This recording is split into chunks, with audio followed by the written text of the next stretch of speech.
جہاں انسان کو ایسا تعلق ہو کہ جس کی وجہ سے انسان کسی خیر اور کسی بھلائی پر جمع ہو، تو وہ تعلق دراصل پائیدار تعلق ہوتا ہے اور اسی میں انسان کی بھلائی ہے. ادروائز دوسرے تعلق میں تو آپ دیکھیں کہ کیا ہوتا ہے کہ قیامت کے دن دوست دوستوں کے دشمن بن جائیں گے، جیسے کہ قرآن پاک میں آتا ہے کہ الاخلاء یومئذ بعضهم لبعض عدو الا المتقون، کہ دوست دوستوں کے دشمن ہو جائیں گے سوائے متقی لوگوں کے، کہ جو نیک لوگ ہوں گے اچھے خیالات اور اچھے اعمال پر جمع ہوں گے اور ایک دوسرے کے مددگار ہوں گے، قیامت کے دن وہی وہاں پر مددگار ہوں گے. جیسے وہ ایک روایت میں آتا، مجھے اس کی صحیح اوتھینٹسٹی معلوم نہیں، سنا تھا کہیں سے اس واقعے کو، تو بڑا اچھا لگا، آپ کو بھی سنا دیتی ہوں کہ قیامت کے دن ایک انسان کے نامہ اعمال میں ایک چھوٹی سی نیکی کی کمی ہوگی جس کی وجہ سے وہ جنت میں جا نہ پائے گا. وہ اپنے والدین، اپنے رشتہ داروں، عزیزوں کے پاس جائے گا، سب اس سے منہ موڑ جائیں گے، کوئی اس کی طرف دیکھے گا بھی نہیں. آخر وہ ایک ایسے شخص کے پاس جائے گا کہ جس سے اس کی محبت صرف اللہ کے لیے تھی، یا صرف ایک اچھے جذبات کے ساتھ وہ اس کی قدردانی کرتا تھا، تو وہ اپنے اعمال میں سے ایک نیکی اس شخص کو دے دے گا. معلوم نہیں یہ بات درست ہے یا نہیں، لیکن اس سے بھی ایک ثابت یہ ہوتا ہے کہ انسان اگر نیک لوگوں کے پاس اٹھتا بیٹھتا ہے تو ان سے نہ صرف یہ کہ دنیا میں انسان کو پورا سکون اور اعتماد اور بے فکری ہوتی ہے، اور اس بات کے خوف سے انسان خالی ہوتا ہے کہ میں ان کے ساتھ جس طرح کا بھی معاملہ کروں وہ مجھے رسوا نہیں کریں گے، تو آخرت میں بھی یہی دوستی انسان کے کام آئے گی. ادروائز یہ ہے کہ دنیا کی دوستی کا حال دیکھیں کہ جب اکٹھے ہوتے ہیں تو ایک دوسرے کی تعریفیں اور ایک دوسرے سے محبت کے دعوے، اور جب جدا ہوں تو ایک دوسرے کی پیچھے سے جڑیں کاٹنے والے. تو یہ اغراض کی خاطر دوستی جو ہے، نہ صرف یہ کہ دنیا میں نقصان دہ ہے بلکہ آخرت میں. تو یہاں پر آپ دیکھیں کہ فرشتے کے ذریعے اللہ تعالیٰ نے اس شخص کو میسج دیا کہ اللہ تعالیٰ بھی تم سے محبت رکھتے ہیں جس طرح تم فلاں شخص کو صرف اللہ کی خاطر سے مراد یہ کہ اللہ سے جزا پانے کے لیے اللہ تعالیٰ انسان سے چاہتا بھی یہ ہے کہ جو بھلائی بھی وہ کسی کے ساتھ کرے اسے اللہ ہی کے لیے کرے اور اس کی جزا اللہ ہی سے پائے، اس سے جزا کی توقع نہ رکھے. اس میں دراصل انسان ہی کا بھلا سوچا گیا، کیونکہ انسان جب کسی انسان سے اس لیے بھلائی کرتا ہے کہ میں یہاں بھلائی کر رہا ہوں، مجھے یہاں سے کچھ ملنا چاہیے، تو انسان ہے. جس طرح اللہ تعالیٰ انسانوں کے بارے میں فرماتے ہیں کہ یا ایھا الناس انتم الفقراء الی اللہ جمیعا، کہ اے لوگو تم سب کے سب اللہ کے سامنے محتاج ہو، سب کے سب جمیعا، کسی کو بھی نہیں چھوڑا. تو انسان تو سب محتاج ہے. جب انسان خود محتاج ہے تو وہ دوسرے کی کس حد تک مدد کر سکتے ہیں، دوسرے کی ضروریات کس حد تک پوری کر سکتے ہیں. انسان تو اس سے بھی عاجز ہے کہ اپنی ساری ضروریات پوری کر لے، تو کجا یہ کہ وہ ہمیشہ دوسرے کی توقعات کو پورا کرے. جب ہم کسی سے دوستی توقعات رکھ کے کرتے ہیں تو اس کا نقصان کیا ہوتا ہے کہ انسان ہونے کے ناطے کمزور ہے، توقعات پورا نہیں کرتا، پھر ہمارا دل ٹوٹ جاتا ہے، پھر ہم ڈپریشن کا شکار ہو جاتے ہیں کہ دیکھو جی فلاں کے ساتھ ہم نے تو اتنی بھلائی کی، اتنی خیر خواہی کی، اتنا اس کے کام آئے، اس کو یہ اور یہ مدد کی، اور آج ہمیں تھوڑی سی مدد کی ضرورت تھی تو اس نے منہ موڑ لیا. حالانکہ ضروری نہیں کہ وہ منہ موڑنا اس کا جان بوجھ کے ہو سکتا ہے کہ وہ خود وہ مدد نہ کر سکتا ہو، لیکن یہ آخرت کا اتنا بڑا اجر اور اتنا بڑا صلہ کہ وہ لوگ انبیاء اور شہداء ان پہ رشک کریں گے ان کی نیکیوں کی وجہ سے کہ اتنے اچھے مقام پہ بٹھائے گئے، صرف اسی وجہ سے ہے کہ دنیا میں وہ لوگ بے لوث اور بے غرض ہو کر دوسروں سے میل ملاقات رکھتے تھے. اور اگر ان کی پیچھے نیت یہ ہو کہ میں اس لیے اس سے مل رہا ہوں کہ جب مجھے کوئی مشکل پیش آئے تو اسے لازمی میری مدد کرنی چاہیے، اور اگر وہ مدد نہ کرے تو اس کو چھوڑ کے کہیں اور چلا جائے، تو یہ طرز عمل اخلاق اور کرم اور مروت پر مبنی نہیں ہے. اسلام اسے کنڈیم کرتا ہے.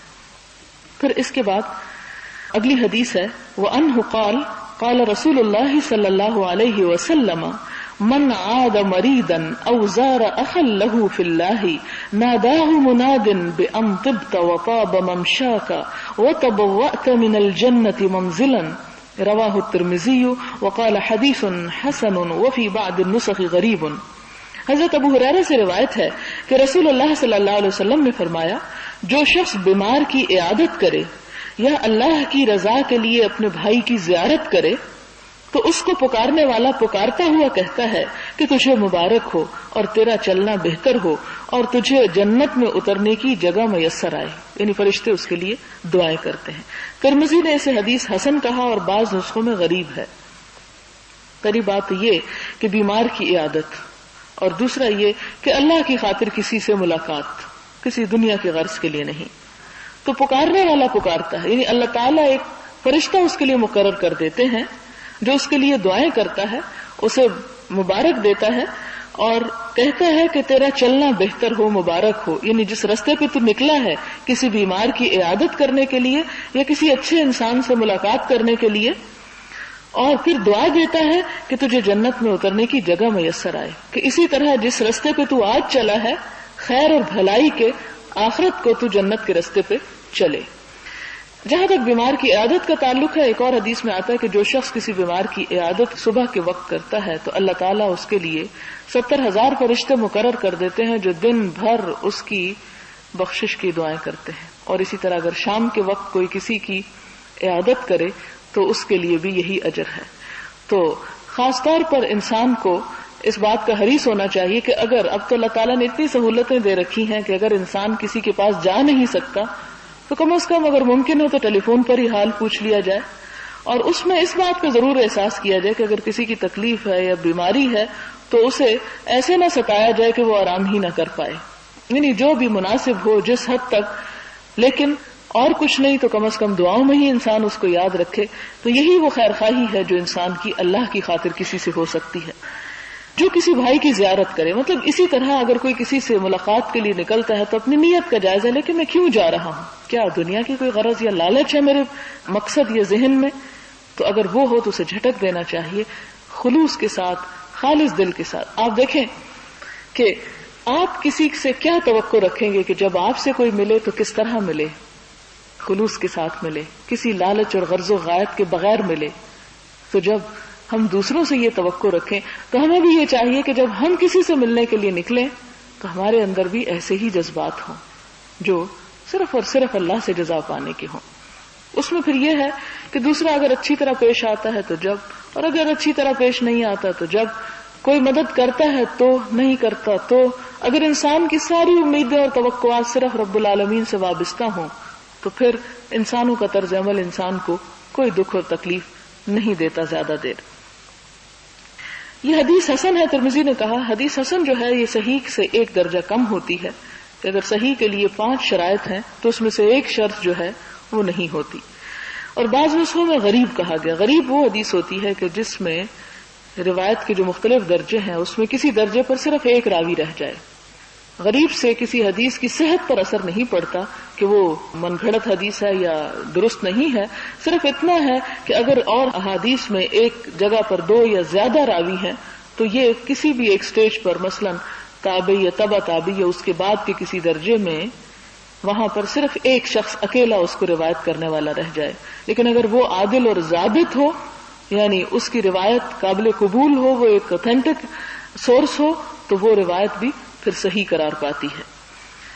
اگلی حدیث بخاری اور مسلم کی ہے. ان ابی موسیٰ الاشعری رضی اللہ عنہ ان النبی صلی اللہ علیہ وسلم قال انما مثل الجلیس الصالح وجلیس السوء كحامل المسك ونافخ الكير فحامل المسك اما ان يحذيك واما ان تبتاع منه واما ان تجد منه ريحا طيبة ونافخ الكير اما ان يحرق ثيابك واما ان تجد منه ريحا منتنة.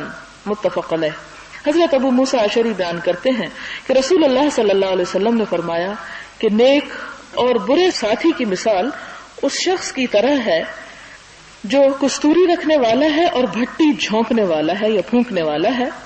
بس کستوری رکھنے والا یا تو تجھے کستوری کا عطیہ دے گا، یعنی تحفے میں دے دے گا اگر تم اس کے پاس بیٹھے ہو، یا تو اس سے خرید لے گا اگر تمہیں ضرورت محسوس ہوئی، اور یا کم از کم تو اس سے خوشبو ہی پائے گا. اور بھٹی پھونکنے والا یا تو تیرے کپڑے جلا دے گا، وگرنہ کم از کم تو اس کے دھوئیں یا بدبو سے ہی فائدہ اٹھائے گا.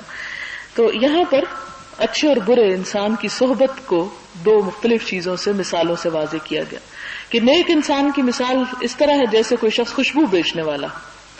اگر کوئی انسان خوشبو بیچنے والے کے پاس بیٹھا ہے تو دو چیزیں ہیں، یا تو یہ کہ وہ اسے تحفتاً دے دے گا وہ خوشبو جو اس کے پاس ہے، کیونکہ اس کے پاس خوشبو ہی خوشبو ہے اور تو کچھ ہے نہیں، تو خوشبو ہی دے گا تمہیں بھی، یا پھر یہ ہے کہ اگر وہ دیتا نہیں تو تم خود بھی خرید لو گے اس سے. آپ دیکھیں کہ انسان کو عموماً خریدنے کا جنون کس وقت ہوتا ہے؟ شوق جب وہ بازاروں میں ہوتا ہے. گھر میں بیٹھے ہوئے عموماً خیال نہیں آتا کہ کیا کیا خریدنا، لیکن جب انسان بازار کے اندر موجود ہوتا ہے تو بچوں کی طرح جو چیز نظر آتی ہے انسان کہتا ہے یہ بھی لے لو، یہ بھی اٹھا لو. تو انسان اسی طرح اگر خوشبو بیچنے والے کے پاس بیٹھا ہوا ہے تو پھر اس کا شاید دل کر آئے کہ میں بھی کوئی اچھی سی خوشبو، یا یہ کہ شاید کوئی نئی قسم آئی ہو یا اچھی قسم آئی ہو، تو وہ دوسروں کو تعریف کر رہا ہو اپنے سودے کی، تو انسان کہ اچھا یہ بھی ہے چلو میں بھی لے لیتا ہوں. اور اگر نہ وہ تمہیں دیتا اور نہ تم خریدتے ہو تو کم از کم وہ جب کھول کے دوسرے کو ٹیسٹ کروائے گا تو خوشبو کا جو جھونکا آئے گا اس سے تو تم کم از کم فائدہ اٹھاؤ گے. اور وہ بھی ایک آپ دیکھیں کہ خوشبو کا جھونکا انسان کے دماغ اور دل کو معطر کرنے والا ہوتا ہے. اور برے دوست کی مثال کیسی ہے کہ اگر تم اس کے پاس بیٹھو گے وہ اپنی بھٹی جھونک رہا ہے، بھٹی جھونکنے والے کی طرح، یعنی وہ بھٹی جلا رہا ہے. بھٹی میں آپ دیکھیں سمپل مثال ہے، جیسے دانے بھونتے تھے، کبھی آپ نے کہیں دیکھا ہوگا کسی گاؤں وغیرہ میں، تو اس کے شعلے جو ہیں وہ کڑائی کے باہر نکل رہے ہوتے ہیں. تو اگر کوئی اس کے پاس جا کے بیٹھے تو بعض اوقات ایسا لباس ہو سکتا ہے کہ شعلہ کپڑے کو پکڑ لے، اور کچھ نہیں تو دھوئیں سے کپڑے کالے کر دے، اور کچھ نہیں اگر کپڑے کالے نہیں ہوتے یا کپڑے جلتے نہیں تو کم از کم وہ دھوئیں کی جو بو ہے وہی تمہارے ناک میں گھستی رہے گی. تو مراد یہ ہے کہ برے انسان کی صحبت سے، دوستی سے انسان برائی سے پھر بچ نہیں سکتا. انسان کی سوچ، انسان کا خیال، انسان کی گفتگو، انسان کے اعمال خود بخود ویسے ہی ہونا شروع ہو جاتے ہیں. حضرت ابو ہریرہ نبی صلی اللہ علیہ وسلم سے بیان کرتے ہیں، آپ نے فرمایا کہ 4 چیزوں کی وجہ سے کسی عورت سے نکاح کیا جاتا ہے. یعنی عورت جب شادی کرنے کے لیے پسند کرتا ہے تو 4 خوبیاں دیکھی جاتی ہیں. اس کے مال کی وجہ سے، اس کی خاندانی شرافت کی وجہ سے، اس کی خوبصورتی کی وجہ سے، اس کی دینداری کی وجہ سے. بس دیندار عورت پر کامیابی حاصل کرو، یعنی اسے پانے کی کوشش کرو، تیرے ہاتھ خاک آلود ہو جائیں. بخاری اور مسلم کی روایت ہے. امام نووی کہتے ہیں کہ حدیث کا مطلب یہ ہے کہ عام طور پر لوگ کسی عورت سے ان 4 چیزوں کے پیش نظر شادی کرتے ہیں.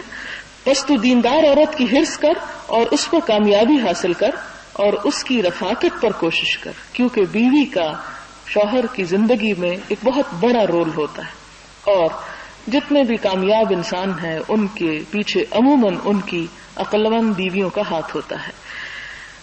تو یہاں اچھی بیوی، نیک بیوی کی صحبت اور رفاقت جو ہے اور اس کی دوستی جو ہے اور اس کے ساتھ جو تعلق ہے وہ انسان کی ایک بہت بڑی نعمت ہے، کیونکہ وہ اسے اچھا مشورہ دے گی، اس کی خیر خواہ ہوگی، اس کی بھلائی کرنے والی ہوگی. فرمایا کہ ٹھیک ہے باقی خوبیاں دیکھی جاتی ہیں لیکن تمہاری پرائرٹی جو ہے وہ دین ہونا چاہیے تاکہ تم اسے گھر میں لا کر باقی ہر چیز سے بے فکر ہو جاؤ. جیسے پہلے بھی آپ نے دیکھا احادیث میں کہ انسان اپنے دوست سے بہت متاثر ہوتا ہے.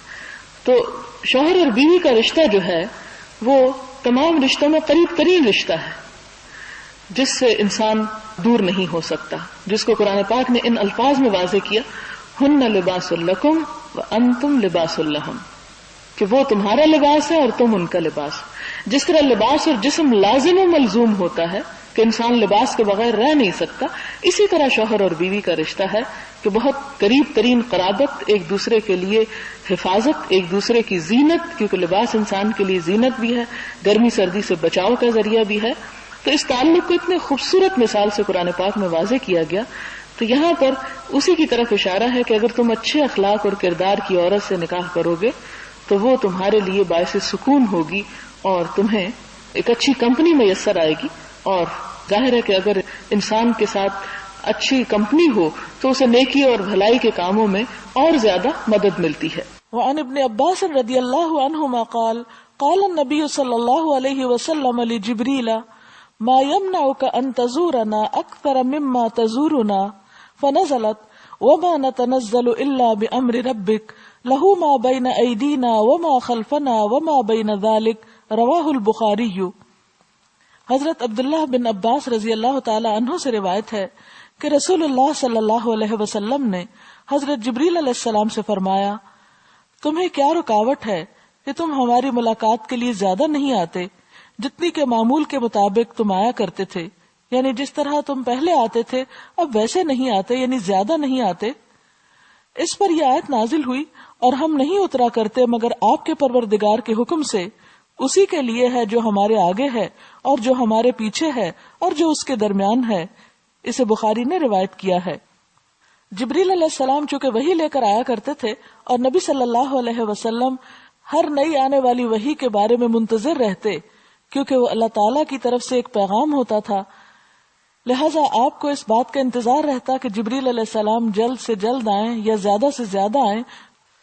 نبی صلی اللہ علیہ وسلم کے اس طرز عمل سے ہم یہ بات سیکھ سکتے ہیں کہ ایسے لوگوں کا انتظار جن سے ہمیں دین کی تعلیم ملتی ہو، وہ انتظار ایک پسندیدہ انتظار ہے.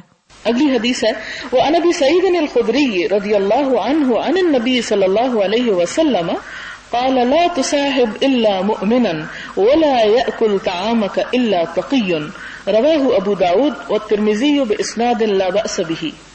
حضرت ابو سعید خدری نبی صلی اللہ علیہ وسلم سے روایت کرتے ہیں، آپ صلی اللہ علیہ وسلم نے فرمایا صرف مومن کے ساتھ مصاحبت رکھو، یعنی دوستی رکھو، اور تیرا کھانا صرف پرہیزگار آدمی کھائے، یعنی وہ کھلانا بھی ایک طرح سے صدقہ ہوگا اور ثواب کا سبب ہوگا. ابو داؤد اور ترمذی سند میں کچھ کمزوری نہیں ہے، یعنی درست سند ہے. یہاں بھی آپ دیکھتے ہیں کہ نہ صرف یہ کہ دوستی بلکہ اپنا مال خرچ کرنے کے لیے بھی کہا گیا کہ تم ایسے لوگوں پر خرچ کرو کہ جن پہ خرچ کرنا بھی ثواب کا باعث ہو، اور وہ اسی صورت میں ہو سکتا ہے جب انسان کے تعلقات نیک لوگوں کے ساتھ ہوں. وعن ابی ہریرہ رضی اللہ عنہ ان النبی صلی اللہ علیہ وسلم قال الرجل على دین خلیلہ فلینظر احدکم من یخالل. رواہ ابو داود والترمذی باسناد صحیح وقال الترمذی حدیث حسن. حضرت ابو ہریرہ رضی اللہ عنہ بیان کرتے ہیں کہ نبی صلی اللہ علیہ وسلم نے فرمایا آدمی اپنے دوست کے دین پر ہوتا ہے، بس ہر آدمی دیکھ بھال کر دوست بنائے. ابو داؤد اور ترمذی کی روایت ہے صحیح سند کے ساتھ، ترمذی نے کہا حدیث حسن ہے. یہ مختلف، یعنی ابو داؤد میں اگر ایک سند ہے تو ترمذی کی دوسری سند ہے، اس لیے ترمذی کے پاس جس سند سے حدیث پہنچی وہ حدیث جو ہے وہ حسن کے درجے کی ہے، لیکن ابو داؤد کے پاس جو پہنچی وہ صحیح سند ہے. وعن ابی موسیٰ الاشعری رضی اللہ عنہ ان النبی صلی اللہ علیہ وسلم قال المرء مع من احب. آپ صلی اللہ علیہ وسلم نے فرمایا ہر آدمی اس شخص کے ساتھ ہوگا جس کے ساتھ وہ الفت رکھتا ہے، محبت رکھتا ہے. یعنی دنیا میں جس کے ساتھ اس کا اٹھنا بیٹھنا اور محبت ہے، قیامت کے دن وہ انہی کے زمرے میں اٹھایا جائے گا. بخاری اور مسلم کی روایت ہے. اور ایک اور حدیث میں ہے کہ آپ صلی اللہ علیہ وسلم سے دریافت کیا گیا کہ کوئی انسان کسی قوم سے محبت رکھتا ہے لیکن ابھی تک ان سے ملاقات میسر نہیں. فرمایا ہر آدمی اپنے محبوب کے ساتھ ہوگا قیامت کے دن. یعنی جیسے ہم حضور صلی اللہ علیہ وسلم، آپ کے صحابہ کرام اور نیک لوگوں سے محبت رکھتے ہیں لیکن ہم ان سے ملاقات کر نہیں پاتے، جتنے بھی ان کے حالات زندگی پڑھتے ہیں بعض اوقات ایسا شوق اٹھتا ہے کہ کاش کوئی ذریعہ ہوتا کہ ان کی مجلس میں کبھی بیٹھنے کا موقع ہوتا یا ہم بھی اس چیز سے لطف اندوز ہوتے، لیکن وہ ہو نہیں سکتا. یا ایون دنیا میں بعض اوقات انسان سنتا ہے کچھ لوگوں کے بارے میں، تڑپتا ہے کہ ان کے پاس جائے لیکن اسباب سفر میسر نہیں، موقع نہیں، وقت نہیں، حالات ایسے ہیں یا کوئی بیماری ہے یا کوئی اور وجہ ہو سکتی ہے کہ انسان پہنچ نہیں سکتا. تو فرمایا کہ اگر وہ ملاقات نہیں بھی کر سکتا تو قیامت کے دن اللہ تعالیٰ خود بخود اسے ان لوگوں کے ساتھ کر دیں گے جن سے وہ محبت رکھتا ہوگا. اگلی حدیث ہے، حضرت انس بیان کرتے ہیں کہ ایک اعرابی نے رسول اللہ صلی اللہ علیہ وسلم سے سوال کیا قیامت کب ہوگی؟ آپ نے اس سے کہا تو نے قیامت کے لیے کیا کچھ تیار کر رکھا ہے؟ یعنی کیا ضرورت ہے سوال کرنے کی؟ ایسی چیز جو ابھی نہیں آ رہی تو کیوں پوچھتے ہو کہ کب آئے گی؟ تو اگر اس کے بارے میں پوچھتے تو پھر کیا تیاری ہے تمہاری اس سفر کی اختیار کرنے کو؟ اس نے کہا اللہ اور اس کے رسول کے ساتھ محبت، بس یہ تیاری ہے. آپ نے فرمایا تو اس شخص کے ساتھ ہوگا جس سے تو محبت رکھتا ہے. اور محبت صرف زبانی دعویٰ نہیں ہوتی، یہ تو دل کے اندر جذبات ہیں. واقعی اگر جذبات ہیں تو انسان اگر زبان سے اقرار نہیں بھی کرتا تو بھی اللہ تعالیٰ خود بخود ان کے زمرے میں شامل کر دے گا.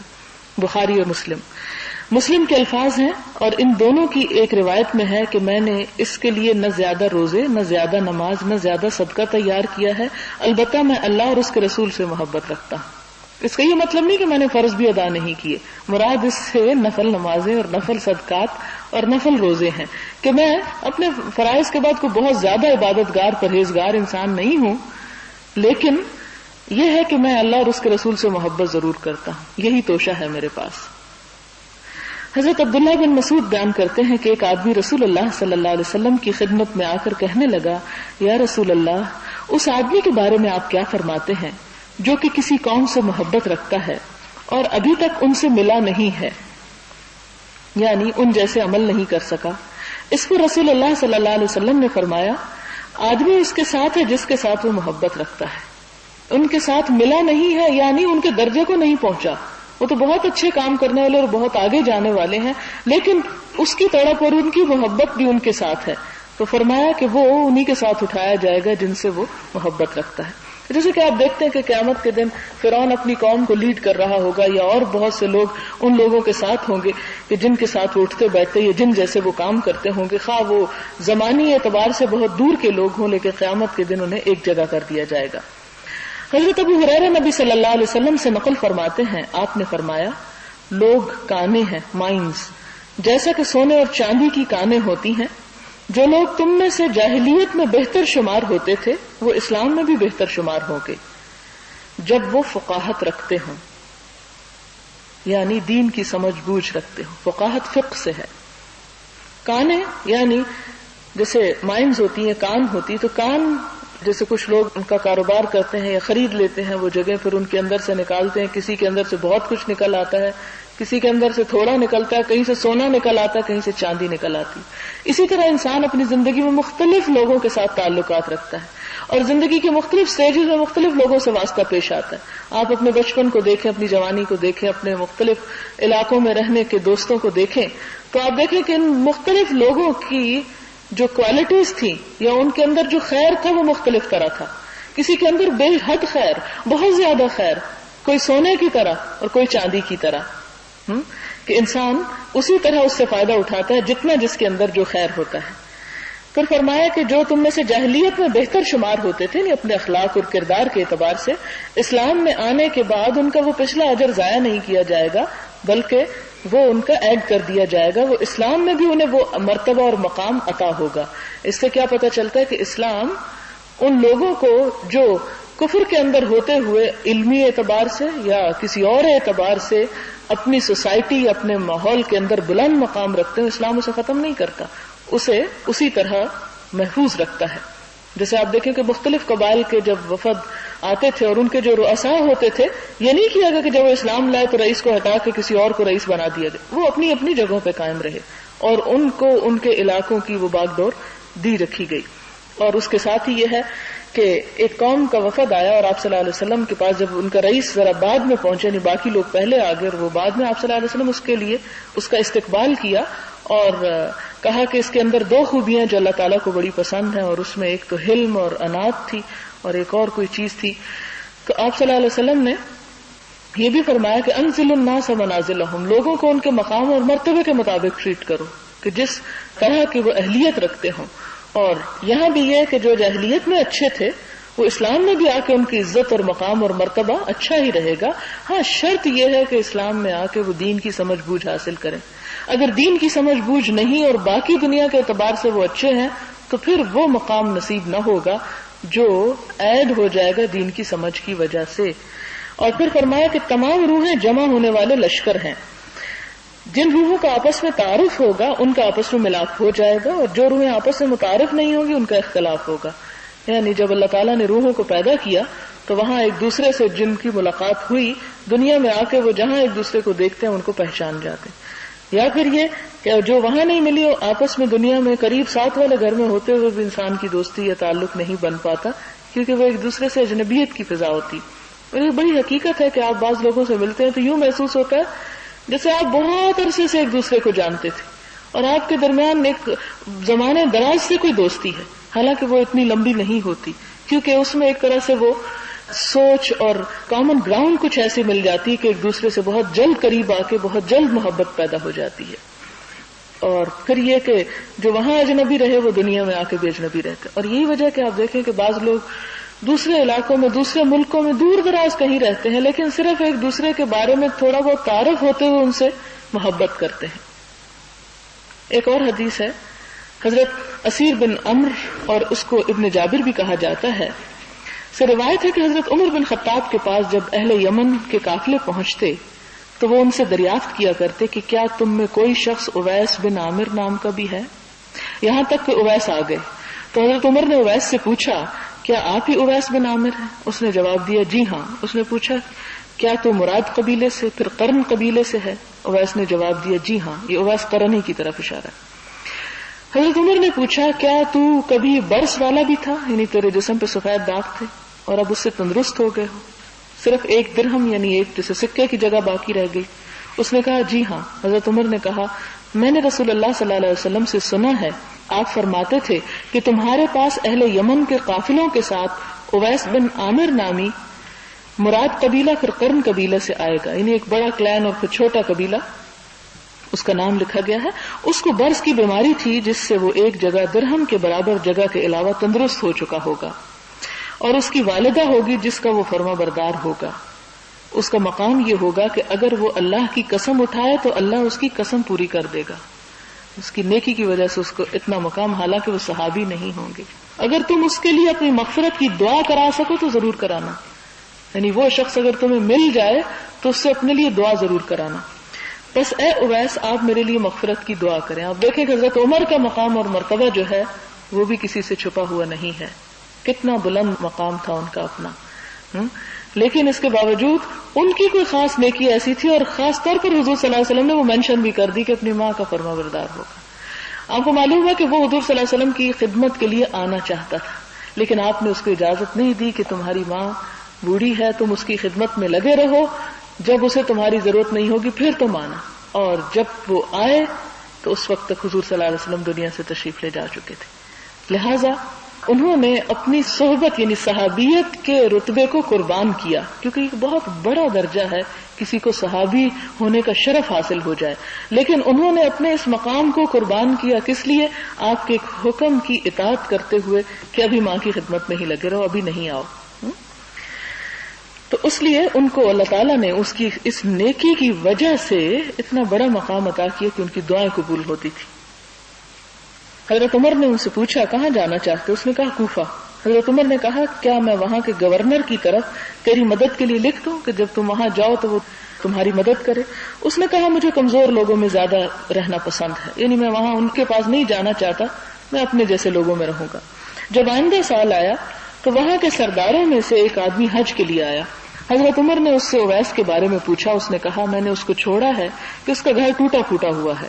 حضرت عمر نے کہا کہ میں نے رسول اللہ صلی اللہ علیہ وسلم سے سنا ہے کہ تمہارے پاس اویس بن عامر اہل یمن کے قافلوں کے ساتھ مراد قبیلے سے پھر قرن قبیلے سے آئے گا، وہ برس کی بیماری میں مبتلا تھا، صرف ایک درہم کی جگہ کے علاوہ اس کا جسم ٹھیک ہو گیا، اس کی والدہ ہوگی جس کے ساتھ وہ نیکوکار ہوگا، یعنی یہ اس کی علامتیں ہیں۔ اگر وہ اللہ کی قسم کھائے گا تو اللہ تعالیٰ اس کی قسم پوری کر دے گا، اگر ہو سکے کہ وہ تیرے لیے مغفرت کی دعا کرے تو اس سے دعا کراؤ۔ یہ شخص اویس کے پاس پہنچا اور کہا میرے لیے مغفرت کی دعا کریں۔ اویس نے کہا تم ابھی ابھی نیک سفر کر کے آ رہے ہو، یعنی حج سے واپس آ رہے ہو، بس میرے لیے مغفرت کی دعا کرو۔ وہ پھر دوسرے سے آگے بڑھ کے کہتے کہ نہیں تم ایک اچھے سفر سے آ رہے ہو، تم میرے لیے دعا کرو۔ اویس نے کہا کیا تیری ملاقات حضرت عمر سے ہوئی ہے؟ اس نے کہا جی ہاں۔ بس اویس نے اس کے لیے مغفرت کی دعا کی، اس پر لوگوں کو پتہ چل گیا اور اویس جس طرف جی میں آیا ادھر روانہ ہو گئے، نہیں غائب ہو گئے، اس لیے کہ اگر وہ لوگوں کے درمیان رہتے تو پھر نہ جانے لوگوں نے کیا مقام اور مرتبہ دیتے۔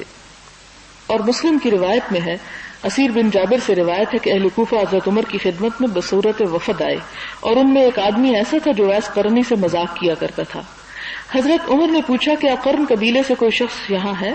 بس وہی انسان آیا۔ حضرت عمر نے کہا کہ رسول اللہ صلی اللہ علیہ وسلم نے فرمایا کہ ایک آدمی تمہارے پاس یمن سے آئے گا جس کو اویس کہا جاتا ہوگا، وہ یمن میں صرف اپنی والدہ چھوڑ کر آئے گا، اس کو برس کی بیماری تھی، اس نے اللہ پاک سے دعا کی، ایک دینار یا ایک درہم کی جگہ کے برابر کے علاوہ اس کی بیماری جاتی رہی، یعنی اس کی اپنے لیے دعا بھی قبول ہوئی۔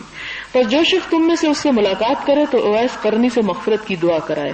اور ایک روایت میں حضرت عمر سے منقول ہے کہ میں نے رسول اللہ صلی اللہ علیہ وسلم سے سنا، فرماتے تھے کہ تابعین میں ایک آدمی بہت نیک ہوگا۔ تابعی کہتے ہیں اس کو جسے صحابی کی زیارت ہوئی ہو یا صحبت میں میسر آئی ہو، جس کا نام اویس ہوگا، اس کی والدہ ہوگی اور وہ برس کی بیماری میں مبتلا رہا ہوگا، تم اس سے اپنے لیے مغفرت کی دعا کرانا۔ اس حدیث میں لفظ غبراء الناس غین موجمہ کے فتح اور با کے سکون اور مد کے ساتھ فقیر تنگ دست لوگ مراد ہیں، اور ایسے لوگ جن کو معاشرے میں پہچانا نہ جاتا، یعنی ان کی کوئی قدر و قیمت نہ ہو، یعنی کمزور قسم کے لوگ ہوں۔ امداد مدد کی جمع ہے یمن کے وہ لوگ جو مسلمانوں کے ساتھ سبیل اللہ کے رستے کی مدد کے لیے آئیں۔ 2 حدیثیں میں اس باب کو ختم کر دیتی ہوں۔ حضرت عمر بیان کرتے ہیں کہ میں نے نبی صلی اللہ علیہ وسلم سے عمرہ کرنے کی اجازت طلب کی۔ کیوں اجازت طلب کی؟ اب سوال ہی پیدا ہوتا کہ عمرہ تو ایک انسان کی اپنی نیکی کی بات ہے، تو آپ سے اجازت مانگنے کا کیا مطلب تھا؟ اس کی وجہ یہ ہے کہ قرآن پاک میں سورۃ النور میں اللہ تعالیٰ کا ارشاد ہے کہ اہل ایمان وہ ہوتے ہیں کہ جب مسلمان آپس میں کسی اجتماعی کام میں ہوتے ہیں تو وہ اپنے کسی کام کو کرنے سے پہلے آپ سے اجازت مانگتے ہیں۔ صحابہ کرام پہ یہ لازم تھا کہ اگر اپنی کسی ذاتی ضرورت کے لیے بھی کہیں انہیں آر پار جانا پڑتا تو حضور صلی اللہ علیہ وسلم سے اجازت لے کر جاتے، خود سے چپکے سے کھسک نہیں جاتے تھے کہ ہو سکتا ہے کہ آپ صلی اللہ علیہ وسلم کو ان کی کسی کام میں ضرورت پیش آ جائے۔ جب انہوں نے حضور سے اجازت مانگی، آپ صلی اللہ علیہ وسلم نے فرمایا میرے بھائی ہمیں اپنی دعاؤں میں بھولنا نہیں ہوگا، یعنی حضور صلی اللہ علیہ وسلم بھی اپنے لیے دعا کے لیے کہا کرتے تھے ان لوگوں کو جو کسی نیک کام کے لیے نکل رہے تھے۔ یہ تو بات سورج کی روشنی سے بھی زیادہ روشن ہے کہ حضور صلی اللہ علیہ وسلم کا مقام تمام انسانوں میں بلند ترین ہے اور سب سے زیادہ اللہ کے حبیب ترین ہے، لیکن آپ بھی ان لوگوں کو اپنے لیے دعا کے لیے کہتے جو خود کسی اور نیک کام میں مصروف ہو رہے ہیں۔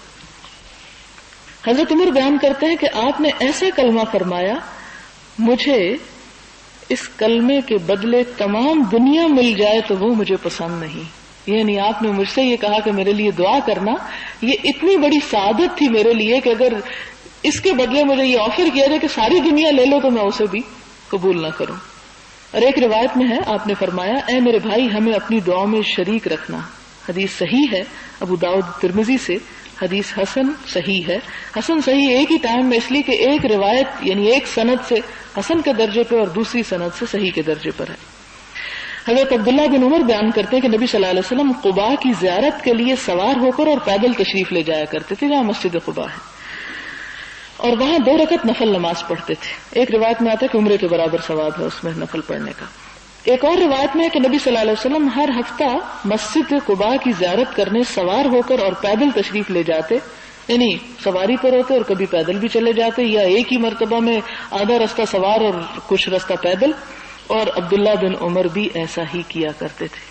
حضرت عبداللہ بن عمر کے بارے میں بھی بہت آتا ہے کہ وہ اپنے باپ کی رائے کو پیچھے چھوڑ دیتے اور حضور صلی اللہ علیہ وسلم کی سنت کے اتباع میں سب سے آگے ہوتے تھے۔ یہ وہی ہیں جنہوں نے اپنے بیٹے بلال سے بولنا چھوڑ دیا تھا جب انہوں نے کہا کہ میں اپنی بیوی کو مسجد نہیں جانے دوں گا۔ انہوں نے کہا کہ میں تمہیں اللہ کے رسول صلی اللہ علیہ وسلم کی حدیث سنا رہا ہوں اور تم کہتے ہو کہ میں اپنی بیوی کو نہیں جانے دوں گا، جب اللہ کے رسول صلی اللہ علیہ وسلم نے عورتوں کو مسجد جانے کی اجازت دی ہے تو تم کون ہوتے ہو منع کرنے والے؟ وآخر دعوانا الحمدللہ رب العالمین۔ سبحانک اللہم وبحمدک نشہد ان لا الہ الا انت نستغفرک ونتوب الیک، والسلام علیکم ورحمۃ اللہ وبرکاتہ۔